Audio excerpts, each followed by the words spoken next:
Hi, Dr. Anthony Revis here with Introductory Concepts in Polymer Chemistry by Dr. Anthony Revis, Chapter 5, Structuring Polymer Compositions. In this particular chapter, we will look at how polymer structuring and how the morphology of the polymer is developed so that you can achieve certain properties or certain features in the final product. Density and branching is one of the features that you use, or one of the ways you manipulate the polymer to get certain properties so that you can get certain behaviors in your final product.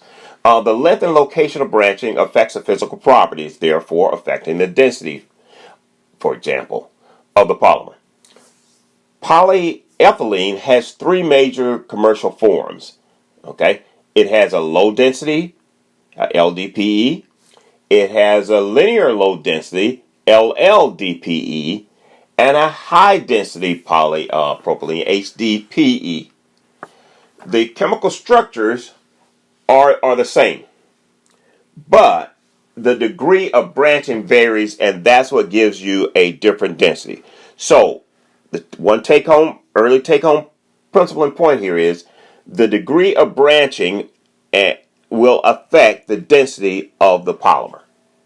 And we show you this in a diagram here where in the case of LDPE, you have a fair amount of branching going on.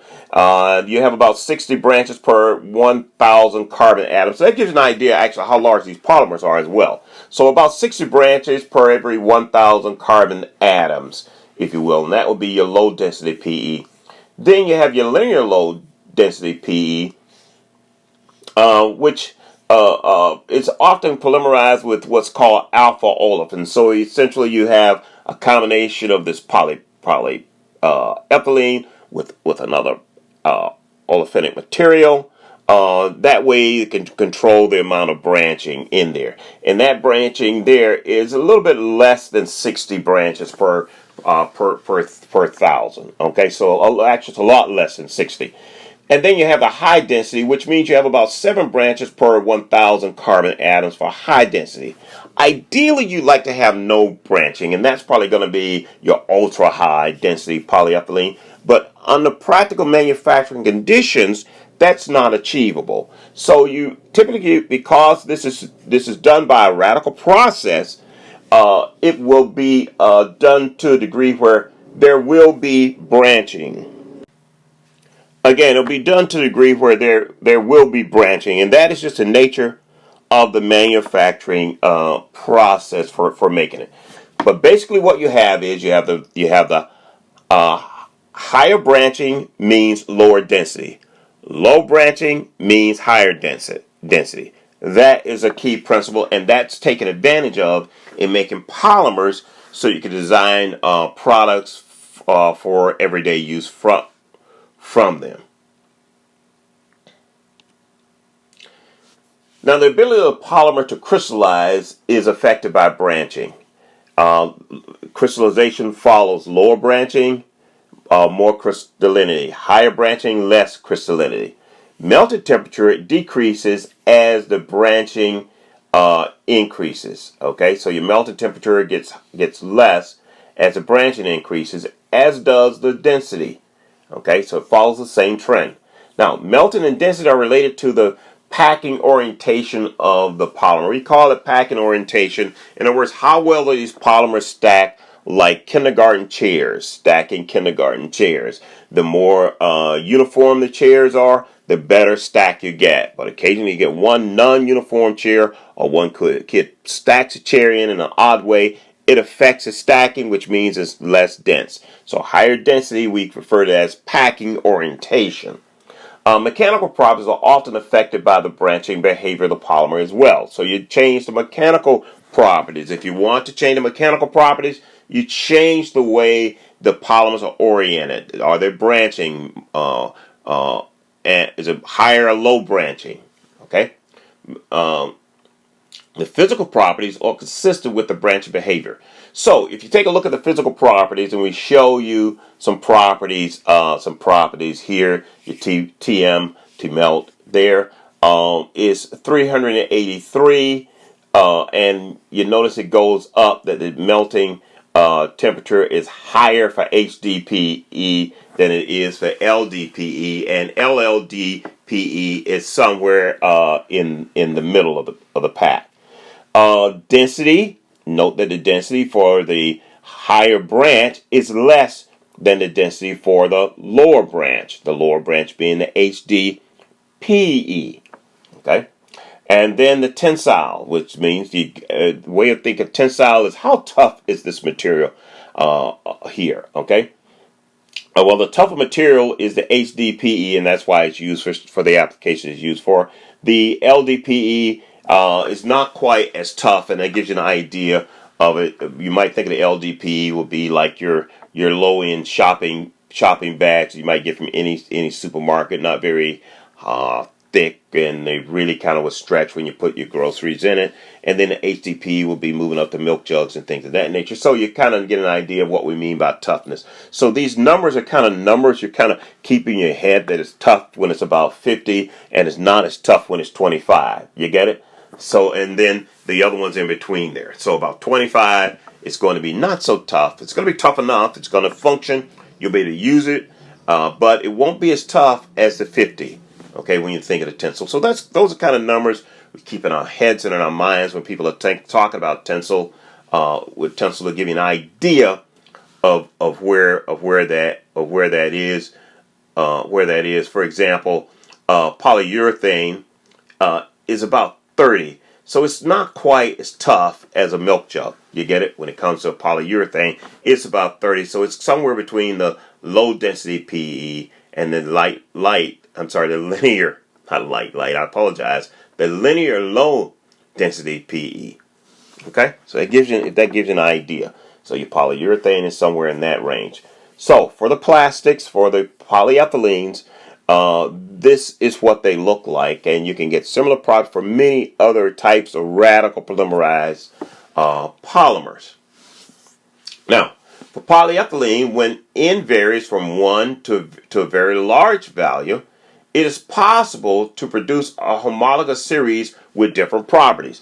In other words, when you talk about a homologous series, that means you essentially have a polymer that structure is the same types of compositions, the same types of atoms in it, but it follows in this series. And for the most part, that's what polymers are. They create this homologous series from one monomer to two monomer to three monomers and so on. So when you follow the homologous series, you can achieve different properties in the polymers. Okay? So now watch this. The table below shows how the physical states of molecules change for the alkene series as N increases. So for this series, as N increases, you get an idea of what happens to the polymers. And that is the concept. And these are the types of questions we can ask and answer about polymer chemistry. As N increases, what happens to the molar mass? You intuitively know that. But the more challenging question might be, what happens to the physical state? These are the types of things we seek to learn and understand about these chains, and these are the features that polymer chemists will manipulate in designing their plastics or their polymers for various applications. Only when N is large will the molecule have the mechanical strength to be regarded as polyethylene, and that's important. Okay? At what point do we pass from this small oligomeric material to a true polymer? And that is what that statement is saying. Only when it's large can it be regarded as polyethylene. And it gives you an idea of the physical states. We show you those physical states here. So when we reach about 430 units, we finally get a resin. Okay, and that's an important feature.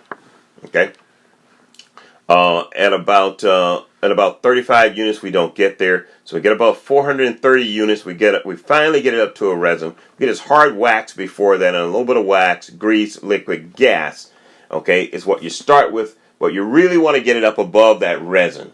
Okay, we get your molar mass up above 10,000, and then we can really start to talk about it as being a polymer, okay, or polyethylene, that is, okay, or at least one that has properties that would allow us to use it as a plastic in some application.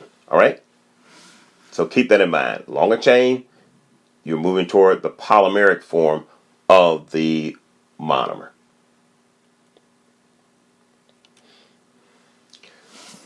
When we design these polymers and we look at them, we also have to think about the crystallinity. Polymers may have regions of crystallinity wherein the polymer molecules are arranged in a regular array. Okay, so when they arrange in regular array and they're really systematic and they have this really defined form, that is crystallinity.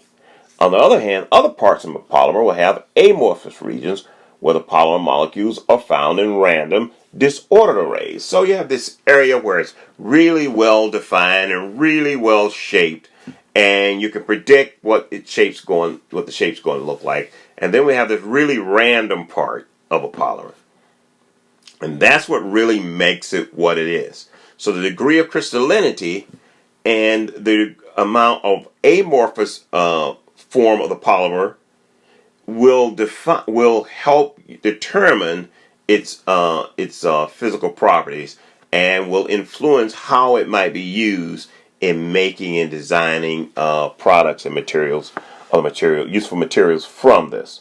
Okay? Now, so crystallinity imparts strength and abrasion resistance. So abrasion resistance means it doesn't scratch as well, like milk jugs. You can beat them around a little bit. They don't get too scratched up or anything like that. On the other hand, you can't beat around the plastic bags that you get at the 7-Eleven when you get a block of gum or what have you. So the plastic bags they can't take it as much. They're not as abrasion resistant.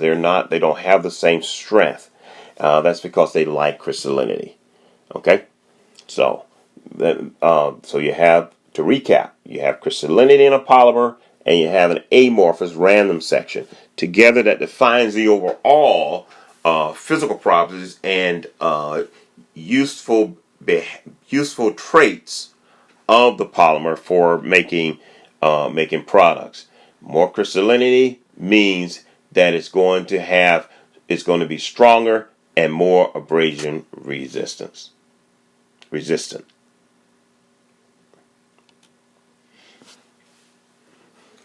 Okay, polymer cross-linking is another feature we can use to develop structure in our polymer and in our polymer composition or formulation. Cross-linking joins polymer chains together, and it joins them together in place by a covalent bond. In other words, you have these polymer chains. So you have two polymer chains, and you want to combine them. You cross-link them, and that happens by a covalent bond. Cross-link polymers cannot slide over each other, okay, so easily anymore. It's like taking the outside poles of a ladder, and now you're putting runs across the ladder where you can climb up the ladder. So before you could cross each other, now they can't. May not be a perfect example, but I think you get the point. Essentially, you have these two polymers running like train tracks or running in a direction, and you put ties across them, or you cross-link. You put a bridge across them. The cross-link density affects the polymer property, and that's important to note. Higher cross-link density has a different property than lower cross-link density. Cross-linking can make materials tougher, more rigid, less flexible, and less scratchable, meaning has higher wear resistance or is more abrasion resistant because we have cross-linked it. The other thing we want to note is that cross-linking can increase elasticity in some polymers, and that's pretty interesting, right? So you'll have a polymer, right, that doesn't have elastic properties, and you add an elastic crosslinker, and now it has a little bit of elasticity, a little bit of spring to it. So you move from being just a simple polymer there with no spring to a polymer with a little bit of elasticity. I use the word spring to illustrate that it has some flexibility. So elasticity happens because the modulus increase as the crosslink density increase due to decreasing elongation in the rubber state. That sounds a little weird, right? So that's what happens. There's a change in the modulus as a crosslink density happens, and there's a little bit of decreased elasticity in the rubber state. And what happens is it allows it to have pop back power instead of simply stretching and not coming back. So essentially the crosslinks help it that when it's stretched, it creates a link for memory to come back or snap back, or it's tough enough that it can't overstretch and not rebound. Okay, so that's what happens when you add the crosslinks.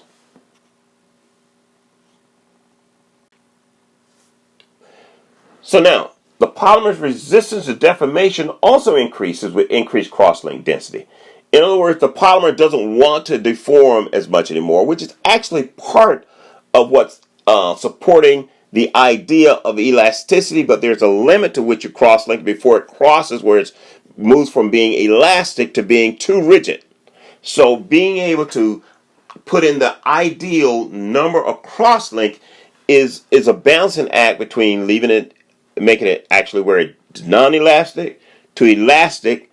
Non-elastic as in not enough crosslinks to do it, but then more crosslinks to make it more elastic, but then too many crosslinks might make it too rigid. Polymer science have really learned how to balance that, and it's a subject matter that's more than we'll go into in depth in this basic concept course.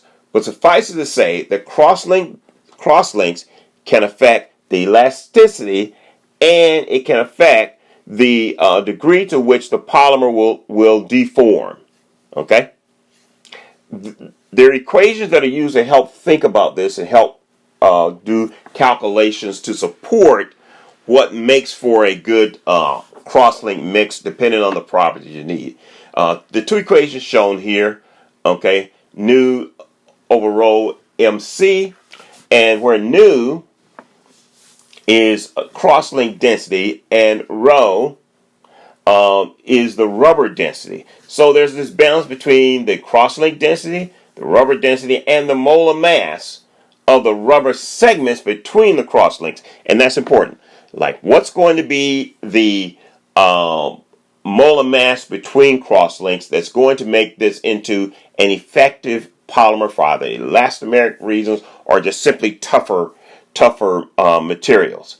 So between the crosslink where links N is the number of crosslinks in the vulcanized volume unit. Vulcanized, basically a fancy term for in the crosslink section. It's really the vulcanization. You hear it a lot when you talk about rubbers, and particularly tire rubbers. The term vulcanization instead of curing a crosslink is used quite a bit. So vulcanization simply means you have cross-linked the rubber. So a combination of these equations are used to help balance the math needed to determine how to make this polymer either elastic or just a bit tougher, so you have a non-deforming polymer.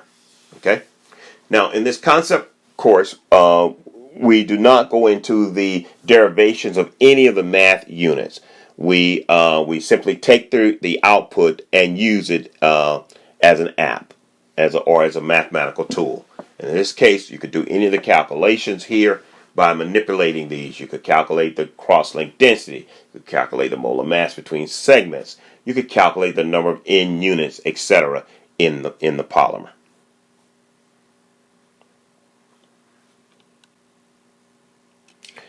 Now, speaking of vulcanization, vulcanization is a process whereby a polymer network is created in a cross-linking process, which consists of forming short linkages, a covalent bond between the polymer chains. It's a fancy way of saying you take two chains and you cross-link them at an ideal distance between the cross-links. Okay? And that's used, again, extensively in tire rubber. Okay? Now, the concept of vulcanization led to considerable improvements in the properties of natural rubber. Okay? Natural rubber, which is cis 1,4-polyisoprene. And this is used in tires, and this is where, to date, the real leader for doing this type of process are the tire manufacturers. And what happens in this vulcanization process is it involves heating the rubber in the presence of sulfur to give a tough elastomeric material. So it's not only elastic, it's tough elastic. And that has to do with the degree of crosslink across the chains. All right? And this is important to the tire industry. You can guess why. You're rolling around on tires. You need to be tough, but you need elasticity. Otherwise, it's like riding around on metal wheels. The polysulfide bridges increases the material strength by forming a larger molecular polymeric material. So in other words, once you cross-link these, you essentially will double, triple, or whatever number times the chains. And that means you now have a new polymer. So where you may have had a polymer with a molar mass of, let's say, 10,000, it might go to 20,000. That's by way of example. So it goes from 1x, the molar mass, to 2x, to 3x, and so on across it. All right? Chain slippage is impeded by the crosslink. In other words, now these chains can't slide across each other. They are held tougher, and the modulus is higher, meaning it's tougher tire, and it does it with elasticity because of the degree of linking across the sulfur bonds. Now, in this illustrated example, I show only two sulfurs across the bond. It's really not two. It's a larger number than that, okay? So keep that in mind. This is an ideal structure drawn in this particular slide. The bottom line and take-home point to this is that we can increase the elasticity and toughness of rubbers by cross-linking. And in the case of tire rubber, that's done by using a vulcanization process where sulfur is the cross-linking agent.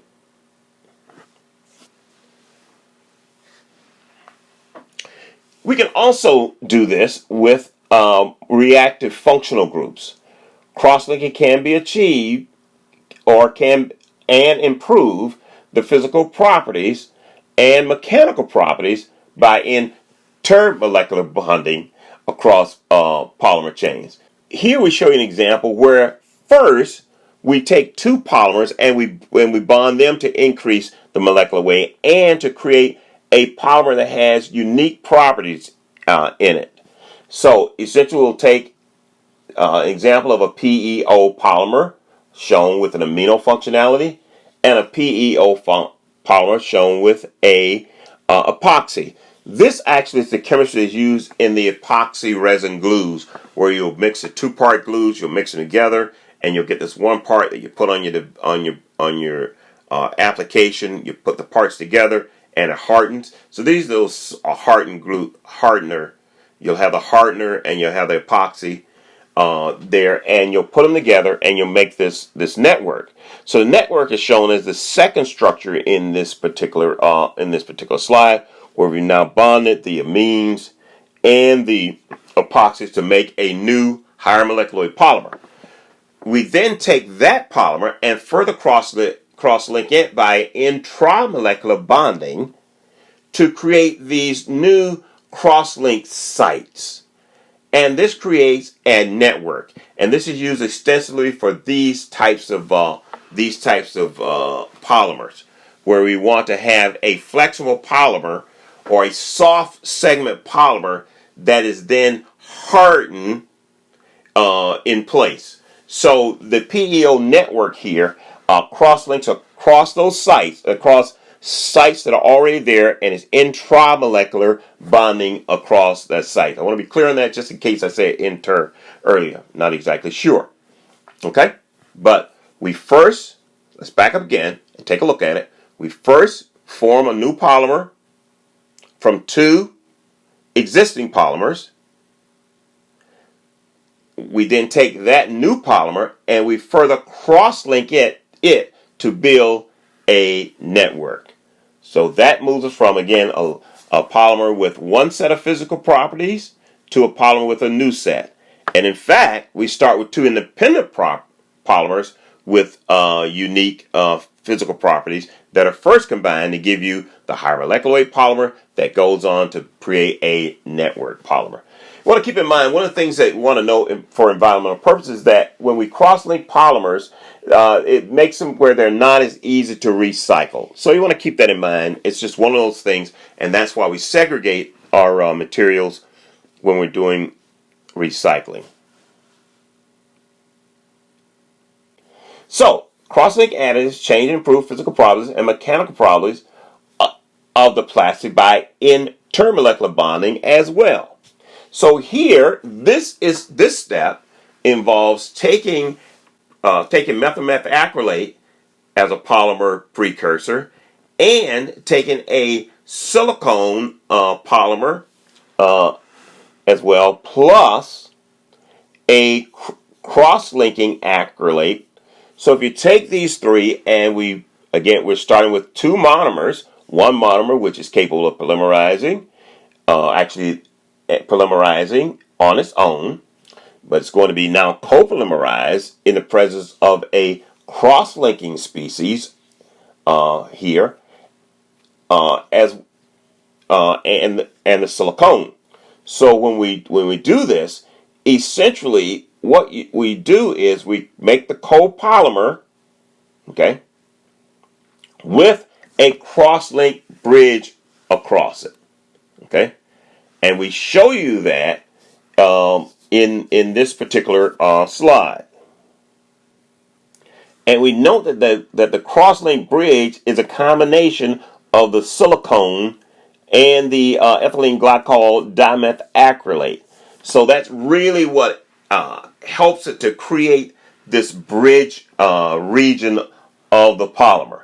So between adding in the ethylene glycol dimethacrylate and the silicone, we're able now to not just get a linear polymer of methacrylate, but we actually get a polymer that's already cross-linked across it, and we show you the cross-link part, which requires a fair number of tricks to really give it a full definition. But it is a combination of the ethylene glycol dimethacrylate and the silicone polymer. In this concept course, we are choosing not to go into the level of detail there. However, that is something that in any advanced polymer chemistry course you would actually take a closer look at. Okay, the actual nature of that cross-link. All right.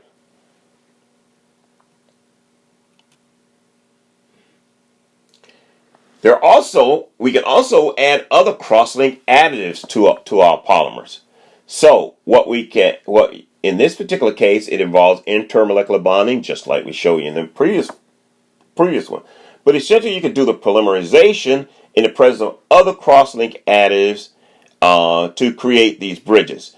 And these cross-link additives, depending on the spacer between them, will help define the properties of the polymer. So shorter spacers have one set of properties, longer spacers have different properties, and whether it's silicone, acrylate, or some other cross-linker will help define its physical properties as well as the mechanical properties. How does this material function?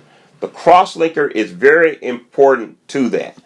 And we've already talked about how you can determine the cross-link density by the calculations, or by, in this today, you would simply use an app to define that.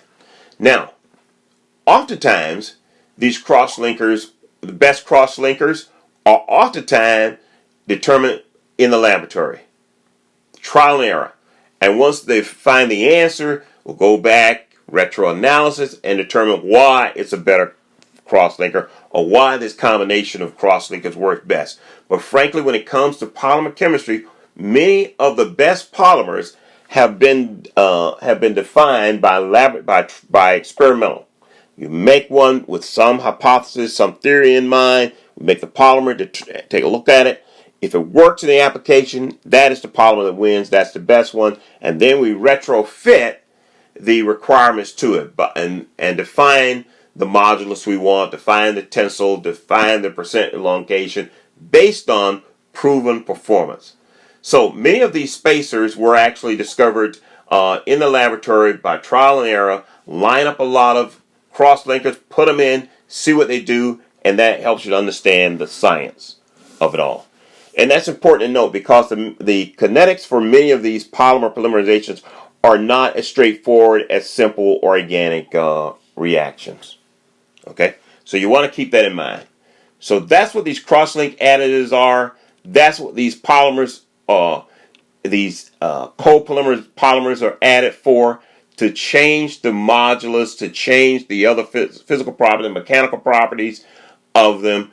And oftentimes you will have these combinations of polymers that will be used. So an important thing to note in polymer chemistry, we often will use monomers to polymerize, to make polymers, to polymerize into polymers, and then we'll use another monomer to make another polymer, and we'll take those polymers and we will do further polymerization of those. We will then also add cross-linkers to impart certain features to the polymers as they exist. So many of the products that you see around your home are not a simple, straightforward one type of polymer. It's usually a polymer with something else added, some additive or some other polymer added to give it the properties necessary for a useful customer product.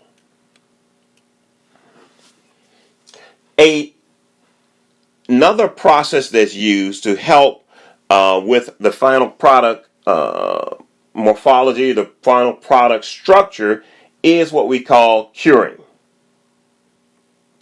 Most of the polymer products, I want to say all, but certainly most, and I dare say all, of the final product from polymers are cured by some fashion. So what's curing? Polymers are hardened and made tough or fixed in place by a bonding process known as curing. In other words, you'll take that polymer and you will further bond it in some fashion, form new covalent bonds by curing it, meaning that you will form new attachments to harden up the polymer. Now, hard doesn't necessarily mean it's rigid hard. It could be a soft hard, but essentially that is the extent of it. For example, a soft cure would be your bathtub caulks. These would be soft. They are cured, completely cured, but it's a soft material. So curing doesn't always mean hard, and that's important to note. Okay? So just because it's cured doesn't mean it's a hard cure, a hard material. So curing involves some form of cross-linking, and these are the bullet points that you want to take home from curing. Curing results in harder, higher viscosity materials. The resulting polymer has a higher molecular weight than the uncured polymer. A higher molar mass or molecular weight, you'll hear me use them interchangeably, and more times than not, by habit, I use molecular weight when I talk about polymers. So here we have this higher molar mass, this higher molecular weight polymer. Curing also can be affected by heating. Okay? So we can affect the cure rate by heating. It doesn't have to happen naturally. It can be artificially heated, or it can be by nature, the sunlight, or what have you. It can also be by radiation on purpose, UV, ultraviolet, or electron beam. Ultraviolet by far exceeds the field of electron beam, but there are a few electron beam applications out there, and occasionally chemists will get involved in this area of EV versus EB versus UV. It can be by adding other crosslinker additives. It can be by moisture. Okay, so there are options for carrying out these crosslinking or these curing of the material. Thermosets are examples of heat cured polymers. So if it's thermoset, and we know that it's thermally set in place, it's thermally cured into shape, okay, is an example of a cured polymer. Now, one of the features that pay a lot of attention to is the degree of shrinkage shrinkage after curing. With small shrinkage being between 2 and 3%. Okay? So the shrinkage of the polymer is important. So if it's 2 to 3%, we don't worry about it. More than that might cause problems. For example, if a caulking shrinks too much, it could tear away from one side and it would become loose, and the parts or the device fall apart. And shrinkage is pretty important. And when the material is going to be in hot regions, shrinkage is really, really noted in areas where it might continue to cure, because oftentimes polymers will just cure. Some polymers cure through their lifetime until they're disposed of, simply because there's heat or some other environmental condition or condition will cause it to continue to cross-link until it hardens and becomes too hard, it becomes brittle, and then it just falls away. That's why occasionally you look at these old parts or old plastic, you'll see they're very brittle. That's because they continue to cure. And the more they cure, the more they become hard, and they tend to pop away and snap away from each other.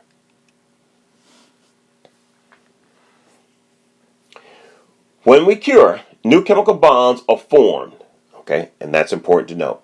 New covalent bonds are formed. The bonds can even be stronger than those within the uncured polymer. In other words, just because the bond came in as a secondary event doesn't mean it's a weak bond. That is really the key point that we're trying to emphasize in that statement. Okay, so keep that in mind, that all bonds have whatever their bond strengths are once they're formed. Once they're formed, how they got there, they don't have memory for how they got there. They just know they're there, that's it. So you simply look at the bond strengths, and they are what they are. Okay. Many common hydrocarbon polymers may be thermally cured by adding a peroxide catalyst to create new carbon bridges. What happens? You add a peroxide catalyst like benzoyl peroxide or some other peroxide catalyst, and that extracts a hydrogen from the backbone chain, creating a radical site.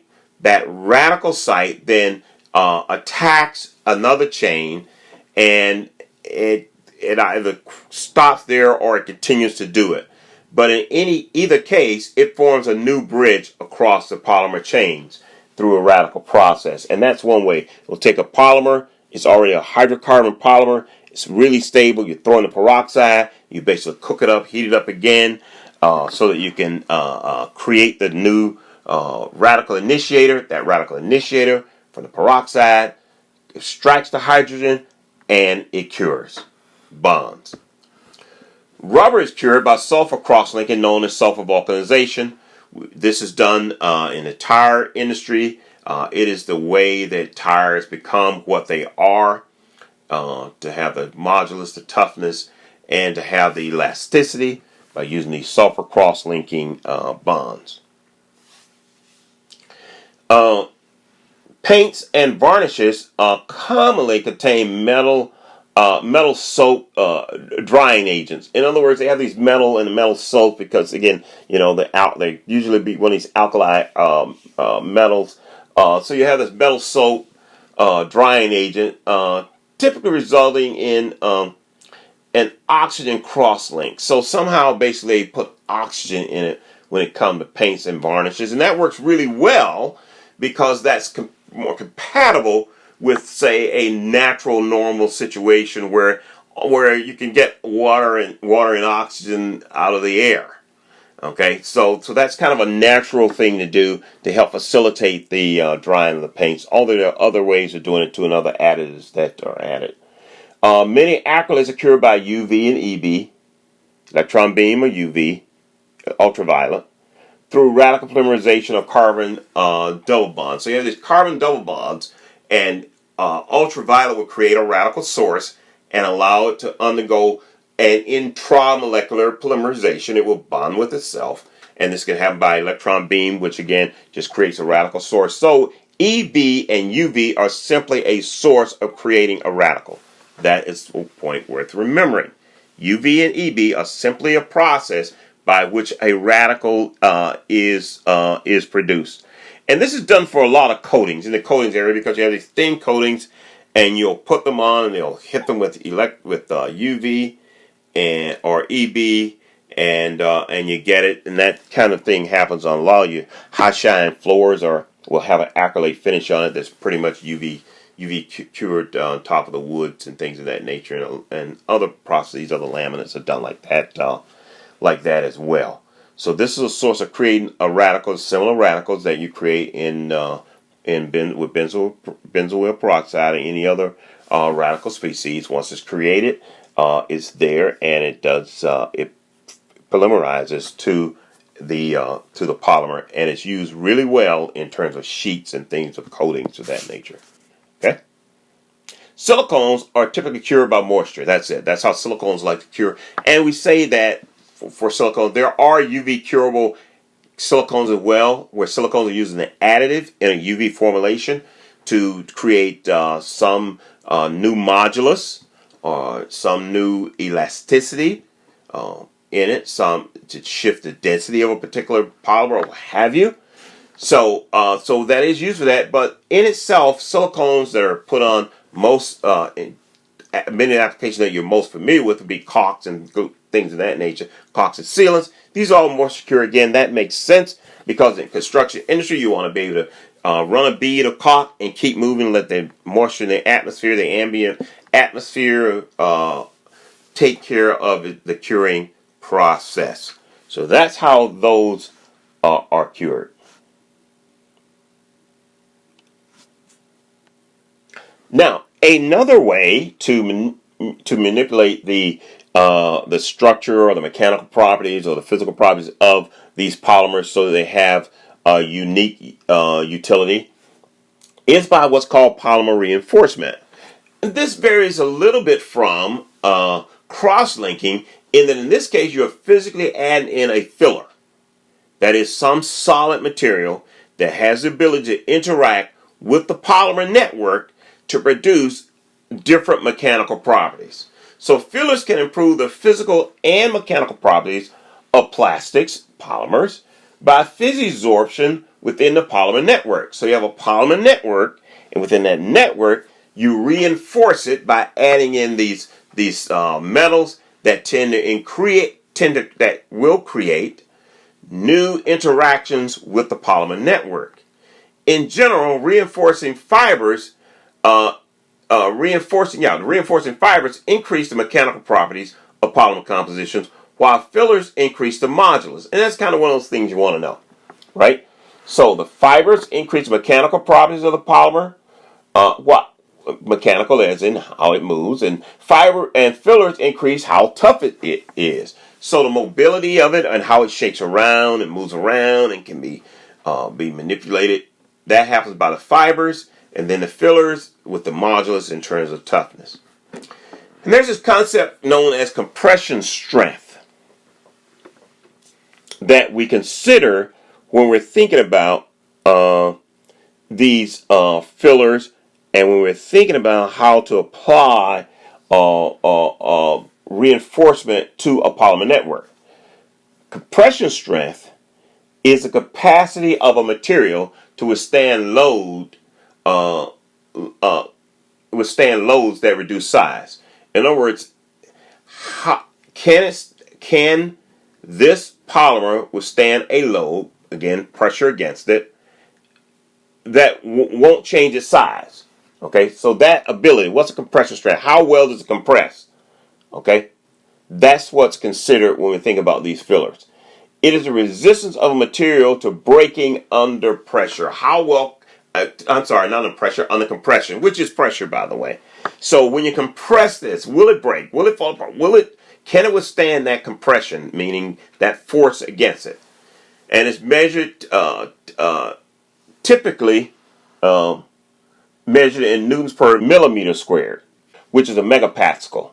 So those are units that you'll see. So it's typically a megapascal for measuring this compression strength, newtons per millimeter squared. All right, so here we show you an example of how the fillers affect the performance of rubber, because it's not always where you add more is better. There is an ideal point at which it occurs. It tends to be so it tends to go up and it falls off if you add too much, and that's what this particular example here shows that when you add going from 0 to 30% filler, at no filler we have strength of 80 megapascals or newtons per millimeter square. If we add 10% filler, the numbers go up, and that's what you want to expect if you want to make it tougher. And you add more filler, it gets even tougher at 15. More filler at 20 gets even tougher, and more filler at 25. However, if you pass 25, it goes back down, and that's important to note. Okay, and if you notice, it's really a pretty good drop down too. It's not a small drop, so that's important to note that there is an ideal point of adding filler. So it's pretty important then in manufacturing processes that when they do reinforcement, that the mass of silica or the load of silica or filler that's added. I use silica because that is a real popular real popular filler. But the load of the filler be monitored exactly. So it can't be a guy gets sloppy and say, I dumped a little too much today. Can't happen because that can pass a point where the modulus is there. In this particular case, this was using a TiO2 titanium filler for an epoxy polymer. But the trends tend to follow for most filler polymer interactions. That there is an ideal point at which that we can pass. There's an ideal load of filler, in this case TiO2, that makes the properties more acceptable for the application where you can get the ideal modulus for it. Okay, it's also a way of dialing in the modulus too. Keep in mind also again with field system, it makes it hard to recycle. So this polymer, this shows the impact of polymer reinforcement in general. Now, for this case, the modulus. What happens with wear resistance? That's a very important application for field polymers. Is how well do they wear? Wear as in not style, but wear out or get worn. So here, we show an example of wear resistance. Filler properties improve the wear resistance of polymers. Wear resistance is important for many applications where rubbing or scuffing is expected. Shoes, tires, door stops. Choosing the right filler matters. Okay. Clay, for example, is an inexpensive filler. It can improve wear. But you have to know which clay to use and at what concentration it should be used. Okay. So here we show an example of on the left side here PMMA filled with polymer and what the wear resistance is. You note that in the case of the polymer by itself, the neat PMMA means no filler in it. We get wear that's actually slightly better than if you add 1% to the material. However, if you add 30%, we get the kind of wear you're looking for, and a little less at 5%. So again, a lot of this data came about, frankly, by trial and error, and actually some came about by failures of the material. But you see that the real key here is that there is an ideal relationship, an ideal interaction between the polymer and the filler, in this case the clay, to give you the desired properties, and that we have to manage. And that is something that, again, have to take into consideration. And just add more doesn't necessarily mean better. It could mean worse because of how these heterogeneous materials mix into the system, and then how they settle into a system whereby the interaction favors more wear resistance versus takes away from the wear resistance. Okay. See also the case addition of silver did not improve LDPE. Looking at the second example, however, aluminum did have an impact on it. Okay, on the wear resistance. Okay. In this case, take a look at the data. When we add the silver to it, we notice that it did improve better than did the aluminum when it was added to it. So you just have to take a look at the data here, and we can see the difference that it made. Okay? Silver, again, showed better wear resistant than aluminum in both sets, shown here on this slide. And this is an example of what happens with, again, low density polyethylene. And if, all right.